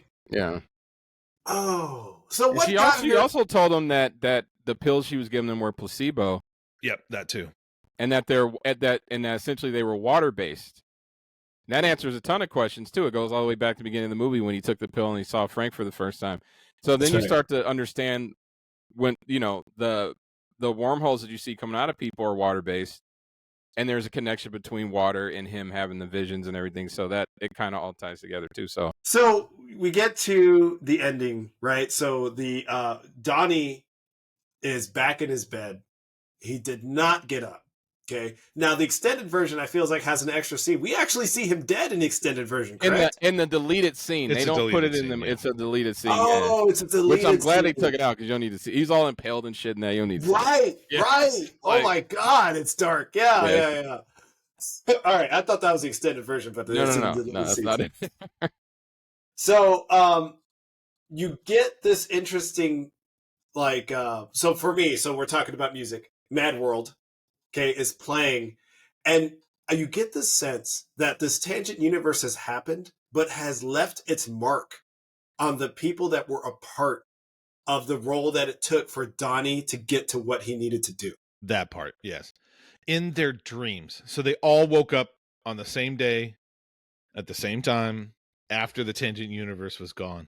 But they all had it's some sort of, it's like a vivid dream, right? So like they had a vivid dream, and like they playing that back in their mind. Every single person that was involved in this, like it cuts back to all of the people that were the manipulated living at that point. Correct. Yes. Manipulated living. Therapist was the first one to wake up, right? So you guys mentioning how much she pulled his strings makes a lot of sense. Jim Cunningham just woke up with shame. Sounds like that guy needed to feel that for a long time, and it sounds like that tangent universe was telling him something about that. Mm-hmm. All the other characters, that interesting last moment with Gretchen coming up to the house and asking, what happened here, and a little girl tells her, or the little boy, or one of the it was a little boy, and there is a nod to the mom. Yeah, she waved to her. She waved to her. She would have no reason to do that, other than the fact that there's something there. That they knew each other, Yeah. It's a very interesting part. I never knew this, but that Mad World soundtrack playing in the back was actually a 1982 album that was That's right. And I heard the old one because there were some comments here and there that were like, "Oh, it's nothing like the old one." I'm like, "No, I like the new one. The new one I plays like the old perfectly." version. Me and Tim You argue do? about this for years. We argue about this all the time. Yeah, Dennis Yeah, and I Oh, argue shit. about I it think all the I time. like the Tears for Fears version of it. Yeah. But for what they're doing in this movie, this is a better version. This song is, yeah. Like the Tears for Fears would have been. I'm pretty sure they had something to do with them having this version in the movie. I'm sure, or having the remake or whatever. But yeah. I don't know. Tim, you like the new version, right? Yes. Yeah. Okay, so do I. I'm sorry, Dennis, you lose on this. No, it's fine. Like I'm not. Look, for the movie. No, it totally works. It's Here's totally the fine. thing. I don't think the other one is a bad song. I enjoy it for what it is. I just think the more somber tone that they took rather than the more upbeat So tone. much And better. I understand it's a mad world and like they're going, it's just like, oh, it's, we're going crazy, but it's like, oh, okay, well, let's make fun of it at the same time. And it's just like, it totally makes sense for what Tears for Fears was trying to do. I get it, folks.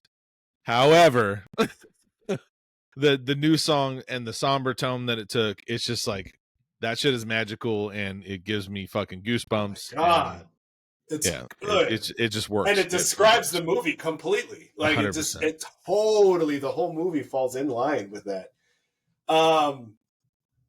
So yeah, no, I mean that's essentially that last taste that movie leaves you with.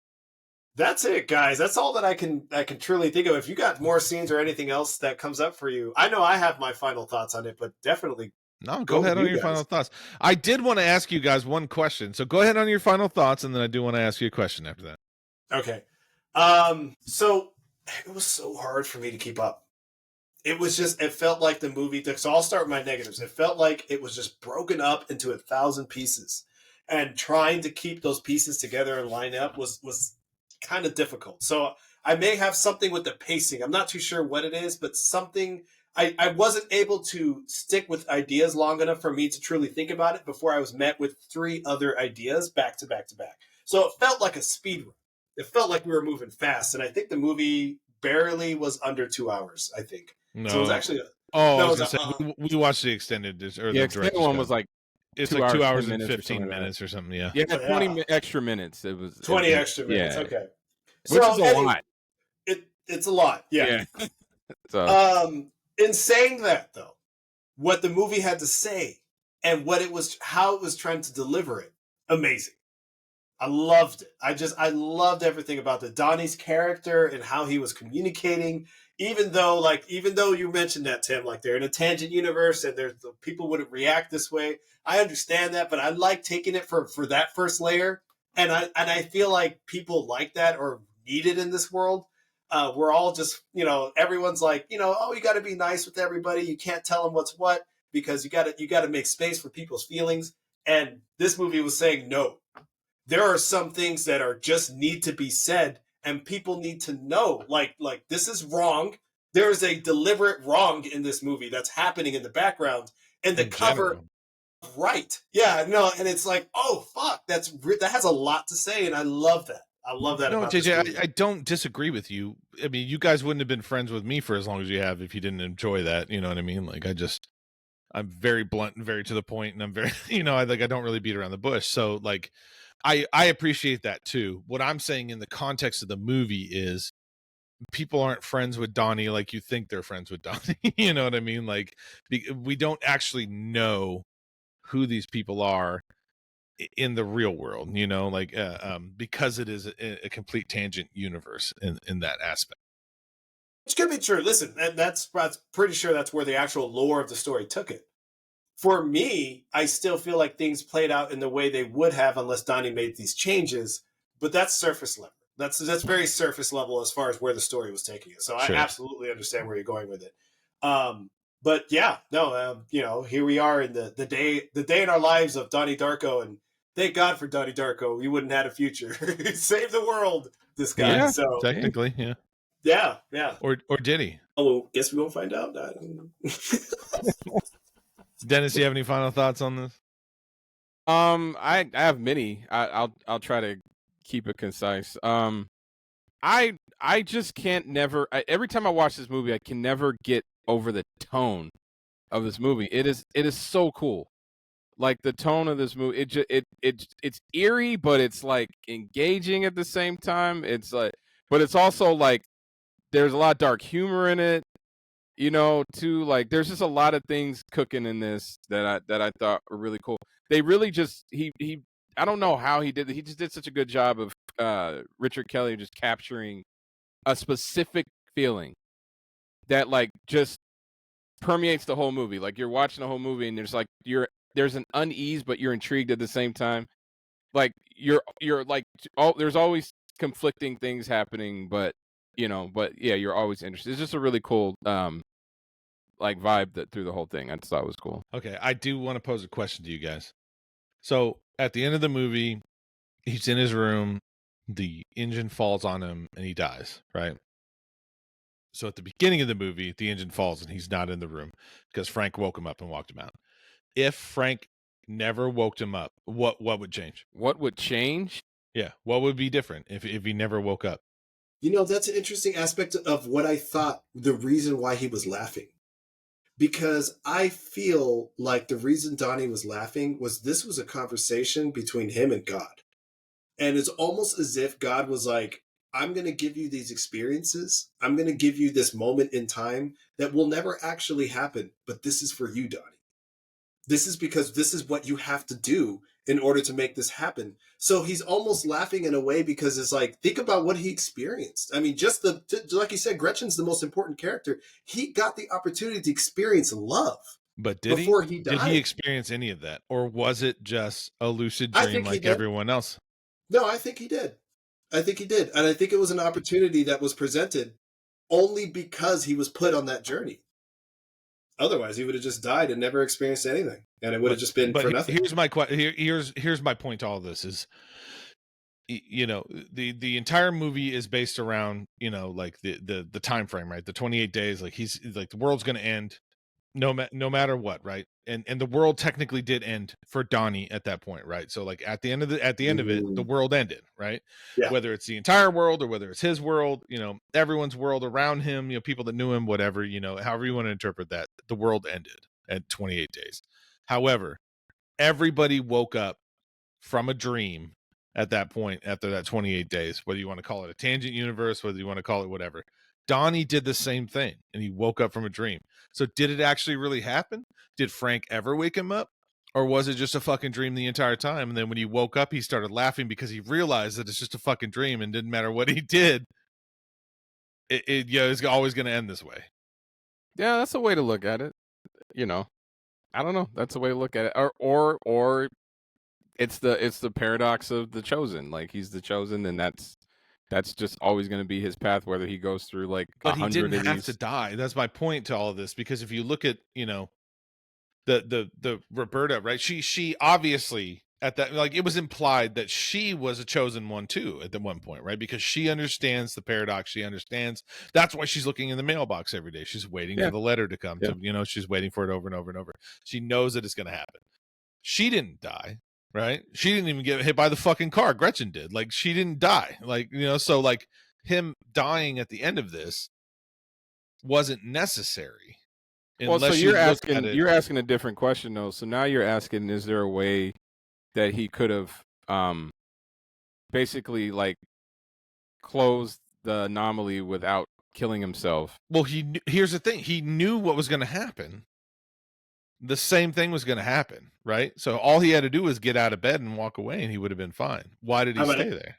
I feel like the answer has more to do with the fact that since he already knew what was going to happen, his loved ones' lives were actually put in more danger while he was alive, right? So that's what part of the answer of him going back and taking himself out in general. Right. If Frank never woke him up in the first place, nothing would have changed. Right. The only thing, like I said, this depends on how somebody still needs to correct the anomaly though. So whether it's him or somebody else, like it still needs to get fixed. Like, but the anomaly was technically still there because the motor still came through. No. It still needs to get fixed, even though it came through. It wasn't supposed to. So it still came through. It still, at the end of it still needs to get fixed. It still needs to get corrected. Like, so somebody's got to, whether it's him or somebody's got to do it. So Right. I don't know. He corrected it, and the motor still came through, and he still died. So nothing he did mattered. It did. He fixed it. He closed it. How if the motor still came through? Because he closed it himself. Like, he pulled it through himself. Like, the original anomaly happened out of his control, and the correction happened in his control. Like, he fixed it. So what you're saying is the anomaly happened out of his control, but just so happened to pull the same motor through at the same time? Look, I don't know if that's how it's supposed to work, but I think from his point of view, and it looked like it worked, he was like, I'll just like basically have a reoccurrence of this and close it that way, and we'll see if it works and it fixes it. I'll have to die in the process if I do that, but well, these people get to live. They, the world doesn't end. Because I think that's the part of this we're missing too. Like, we're not talking enough about, this is literally the end of the world. And that's the thing. Like, if this doesn't get corrected in the 28 days, the world ends. Like, it isn't just whether he dies or Gretchen dies or Frank. According to the delusions of a paranoid schizophrenic, yes. Yes. So you could look at it that way. You could look at another way. I don't know. I laid it out. Just being objective. Hold on. I laid it out earlier in the conversation, though, that my outlook was always going to be the same as Karen's outlook as a teacher, right? They tell you right in that scene all the different outlooks you can have, all the ways you can view this. We're literally having that conversation right now. Yes, so I'm just being objective. I look at the construct of it.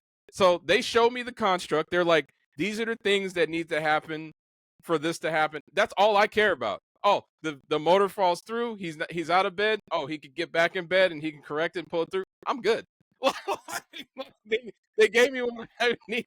I don't need to go any further. I'm not gonna go past that and ask a whole lot of questions. Like, I was kind of like, okay, cool. He sacrificed himself for the good of the world, and my interpretation of that was that Donnie has an understanding that if he somehow does find out that he can live and still close everything, there is a chance that it could really hurt the people that he loves. Yeah. So there's a weird, like you said, it's like a 2 bird 1 stone situation where he accepts the fact that his death would still help everyone around him and close the tangent. That's somehow connected. That's all that I got from it, was that like that destiny that he put for Gretchen and his mom and his sister and then random other people around him, he was opting absolutely not. That will not happen to them, no matter what. And his death was an answer. And not a great one, but it was an answer. Yeah. No, it's fine. I just want to point out, I'm just being objective here. That makes sense. This is good. This is good. I 100% believe that he had closed the anomaly and he had to die in order for it to stay closed. Like, I 100% believe that. I think that he went on that loop over and over and over again, and then he finally found a way out, and the only way out is for him to die. Because if not, Frank's going to wake him up again, and he's going to walk, and he's going to go through it all over again. I truly believe that. But I'm just asking questions. I'm just asking questions, guys. I'm just asking questions. Stop thinking, Tim. We don't need that here. All right, a couple of fun facts here. The movie was based on an old news story or maybe an urban legend of, Richard Kelly once heard about a block of ice falling from an airplane wing and crashing through like an empty child's bedroom. Obviously, he turned that ice into a jet engine. The movie was a box office fucking bomb because it premiered 1 month after 9/11. So nobody was in the mood for the depressing airplane related stories. So they did make their money back, though. Yes. Right? Yeah. Yes. Most of it had to do with the United Kingdom and over the seas. And hang on just a second. Okay. Most of it had to do with going overseas because the British people got it like pretty much right away after it premiered in the UK a year after the US release. It was a critical and commercial success, and by 2003 Gary Jules' iconic rendition of Mad World had reached the top of the charts in the UK. Oh yeah. Jason Schwartzman was really, really close to being the lead over Jake Gyllenhaal, which is crazy. Also, Vince Vaughn and Mark Wahlberg turned down the roles. Actually, Vince Vaughn turned it down. Mark Wahlberg was denied because for some reason he wanted to give Donnie a lisp. Just ooh, yeah. Okay. Yeah, it's just like, okay, cool. Glad we tried that. Yeah, let's move on. good for him. Francis Ford Coppola highlighted one line of the dialogue in the script. The kids have to figure it all out these days because the parents they don't have a clue, and that's kind of what I was harkering back to in the beginning of it. Is just like it's kind of all about the kids and the kids figuring it out. Fun little fact: Jake and Maggie Gyllenhaal are both in this movie, as we said before. Maggie Gyllenhaal getting hired had 100% to do with Jake actually bringing her on as his sibling in the movie, Okay. just so they could have that actual sibling dynamic, which I thought was really cool. Drew Barrymore is the actual savior of this movie, 100,000%. There would not be a Donnie Darko without Drew Barrymore. She actually leveraged her star power after making Charlie's Angels, and she agreed to pony up the $4.5 million through her own production company, Flower Films, to actually get this movie made. Wow. So this is 100% because of her. Yeah. This movie would not have been made without her. Yeah, I mentioned this earlier. Patrick Swayze's, Jim Cunningham's infomercials were shot at Swayze's ranch, and Cunningham's clothing were Swayze's own 80s garb. Director Richard Kelly said, quote, he wanted to take a flamethrower to his image. He's fucking fearless. So I was like, that's fucking crazy. Awesome. The Sam Raimi connection, The Evil Dead. Raimi allowed the movie to be used for the production because they couldn't get the cult 80s film Chud, C-U-H-D. He happened to drive by when they were shooting in the theater scene, and he managed to like go in and see the title marquee and allowed them to use Evil Dead for free. So they were able to actually use the Evil Dead for free. So the number 28 creepily keeps popping up in this. Donnie Darko has 28 days to fix the cosmic mess. Funny coincidence is the movie was shot in 28 days, and it also took 28 days to write the entire script. So that's pretty fucking crazy when you think about it. Nice. Christopher Nolan actually kind of saved this movie when distributors wanted to send Donnie Darko straight to video. Nolan intervened and secured a theatrical release. He also suggested including title cards to make the movie much easier to understand. So shout out to Christopher Nolan there. Richard Kelly was the writer as well as the director on this. There were big name talents on this. I wasn't able to find anybody in my research that were interested in directing, but Kelly was adamant on relinquishing the control of his baby. And he said, quote, I think they humored me. So directed cut of the movie makes the movie a little bit clearer, 21 more minutes, blah blah blah. We already went over that. Yeah, the head over heels sequence that we were talking about earlier, while choreographing it before acquiring the song, they didn't even have the song rights to the head over heels scene, by the way. They choreographed it without the song rights, but the crew thought it was, quote, an indulgent music video. Only after they saw the final sequence in the film that they did agree that it was a good idea. The house in there looks an awful lot like Ferris Bueller's house because it's literally 2 doors down from the old Ferris Bueller's house. Let's see here. It was Seth Rogen's first major Hollywood premiere, and also many years after the film debuting of Donnie Darko, Rogen still says he doesn't understand the movie. I don't blame him. Yeah. Yeah, a couple of little fun facts there. So at the end of this, we always give a shout out or we cheers to a part of the movie. So Dennis, why don't you go ahead and actually, JJ, you were our host, so why don't you go ahead and take it away? What is your cheers to this movie, sir? And I think I'm gonna go. I like the quiet moments in this movie. I like the personal time. So I'm gonna go with the scene with his mom and the quote that they had together, which was, how does it feel to have a wacko for a son? And she says, it's wonderful. And I just love it.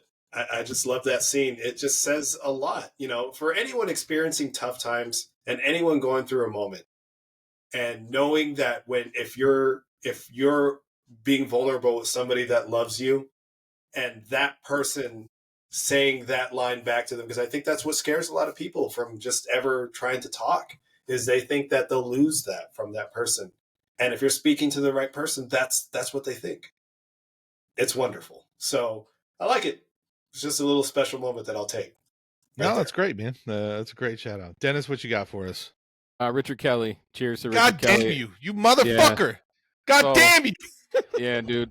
Look, the dude was like 26 years old when he made this movie, which is pretty awesome. And I just think the cool part about this is like, look, like cult movies. This is the epitome of a cult movie, right? Like, he happened to make a cult movie right when DVDs start popping, like literally right when it started popping, and he got to do it in the coolest way because you got to do the commentary. And this movie had like buku DVD sales, like that's where it got its cult following. $10 million in DVD sales, and it kind of gave him an obvious boost because look, if he'd made this movie, 5-6 years before this, it would have still probably become a cult movie, but not in the same way. It wouldn't have put him in a position to make money for a studio on the back end where they would have let him do anything else. He would have been relegated to basically making made for straight TV to DVD movies movie. or straight to Was DVD movies. Wasn't the question a scene though? A scene. It was. What's it- I mean, okay, so I can What's it- do both if you want. Like, Oh, No. if I didn't say that. I just said, what is a cheers to this type of to the movie. I mean, my cheers okay. was actually going to be, to the director. So I'm gonna have I to was think of thinking the something here movie on the itself. fly. Okay. No, not necessarily. I mean, you can if you want to, but just in general. I mean, the movie wouldn't exist without him anyway. So I Yeah, think written and directed. That's pretty much his baby. Yeah. right. Yeah, 100%. Yeah. So I'm gonna go ahead and shout out. I'm gonna say cheers to Patrick Swayze and also to mental illness because it has come to the forefront lately, which I really appreciate, and men especially lately are less scared to talk about it. It's becoming less of a stigma and more of a necessity to realize that it's okay. It's okay to talk about it, and it's okay to accept that you need help, and I'm okay with that. So I will cheers to that, boys. So here's to mental illness / Patrick Swayze. I mean, you got to give the guy credit, you know what I mean? Like for literally, becoming a pedophile essentially at that point. And shout out to Richard Kelly and shout out to The Quiet Moments. So cheers. Absolutely. All right, we kind of trying to think of a cool rating system, so we're going to go with right now the Apocalypse Survivability Index, or the ASI. And we're going to kind of rate this on a scale of like, is it plausible / what do you feel like we would survive? So JJ, how are you feeling? Like, is it plausible? Do you feel like you would survive this apocalypse? A rip in time and space that would suddenly end the world in just a blink of an eye. I think just taking that much in means that I won't be living. But I mean, you could take it to two different ways, right? So that means everyone's dead, right? Donnie Darko is a hero. He saves us all from that horrible fate. We're not in control of that. But the other part of it is surviving in suburban America, right? Because there's a big part of this movie that just is like just going through high school. And what does that mean for a teenage boy? And we all survived it, but barely? Yeah, that's true. So I mean, that's actually still questionable because we're questionable people in general, and we went through that school system, and all those fucking horrible videos, and all the Jim Cunninghams, and all the Dare, oh my God, we can't do any drugs, kids. Like, we have to make sure that we fall in line with this. All I want is drugs now. Like, all I want is drugs. So it really brought me back to those moments, and yeah, so that's a barely surviving if we look at it from that perspective. Okay. How about you, Dennis? Plausible / survivability. What are you thinking? You know what's so hard about this movie? They never showed us what the end of the world would look like. They never talked about it. They never said it. So, like, I don't know if he doesn't close the loop and fix the anomaly. I don't know. Like, does it just like implode on itself or whatever?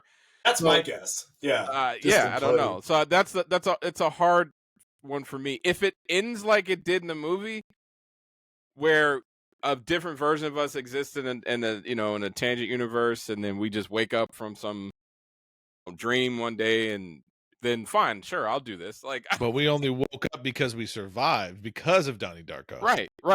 Now I don't know, like, who's the Donnie Darko in our version of this? I don't know. Like, are any of us the Donnie Darko? Are we just there. Oh no, man! with Come the on now, little- look around. with the You little, think like- any of us have superhero names and or would be able to fucking do any of that? Nah, fuck that, dude. So no, so I don't know. This isn't a Some random ass 6 foot tall fucking rabbit came to me and says the world's gonna end in 28 days. I'm like, bet. I'm gonna sit right here, dog. oh, I got 28 days left. Yeah, Give me the Cheetos. exactly. Yeah. Yeah. I'm about to max out all these credit cards. Let's go, baby. All right. On my ASI, I kind of agree with Dennis on that. We never really saw what the quote unquote end of the world would look like, right? So I can't really say one way or the other whether we would survive or not. But I do agree with the fact of myself saying that if someone was to come to me and say the world's going to end in 28 days, I'm just going to like let that bitch fucking burn. I don't give a shit. Let's get this over with, you know. Giant asteroid, tight. Like let's look. I'm trying heroin. Let's go. Yeah, you know? he's all like, yeah, jet engine, asteroid. You know. Yeah, it don't matter at that point. Yeah. So, but as far as plausibility, I wanted to bring this up too. Do you guys think that like maybe every single time we have an extremely vivid dream, we're just waking up from a tangent universe? You know, that's a great point, and we didn't talk about this enough during this.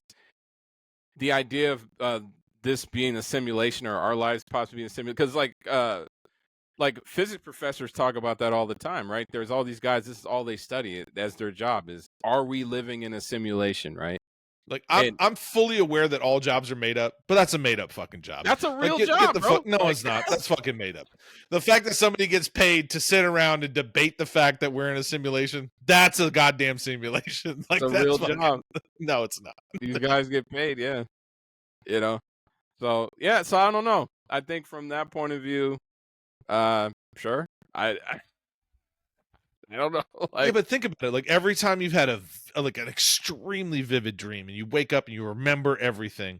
yeah. Like, and it doesn't happen often, right? Because like we dream all the time. I dream all the time, and I wake up and I'm just like, oh, that was weird, and I can't remember like any of my dream, right? Yeah.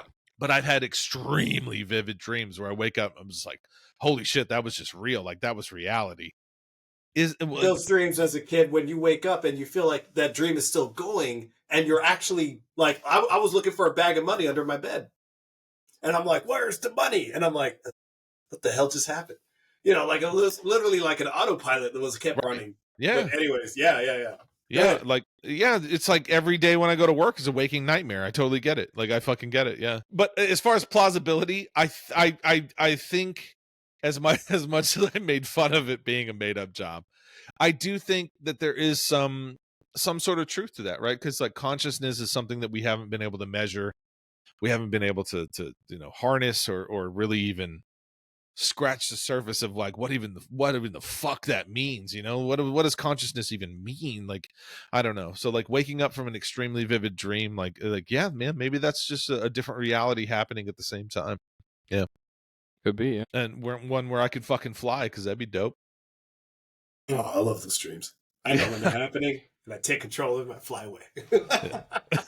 From everything, all the responsibilities. It's fantastic.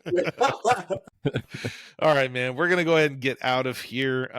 Donnie Darko, you blew my fucking mind. I'm not gonna lie. Like back in the day, I like remember this movie like being okay, and I enjoyed it. I very, very much enjoyed it more now than I did back then. I don't know if you guys feel that now, but like the way that I think now and the way that I'm able to process things now, just like it meant so much more to me now than it did back then. And I think that's kind of what makes it a cult classic, right? It's just like, it's one of those things. It's just like, you didn't really, truly, truly, truly appreciate it back then. And then you watch it now and it's just like, yes, this movie is amazing. It's the shit. I highly recommend anybody going to watch it if you haven't seen it yet. If you haven't seen it yet, what the fuck is wrong with you? The movie's almost 25 years old. Go watch it, please. Anyway, that's off the cuff thoughts. All right, man, we're going to go ahead and get out of here. We're going to say cheers to you guys and cheers to the end of this podcast. So I have been Tim. Dennis. JJ. And we are signing off. All right, you guys have a good night.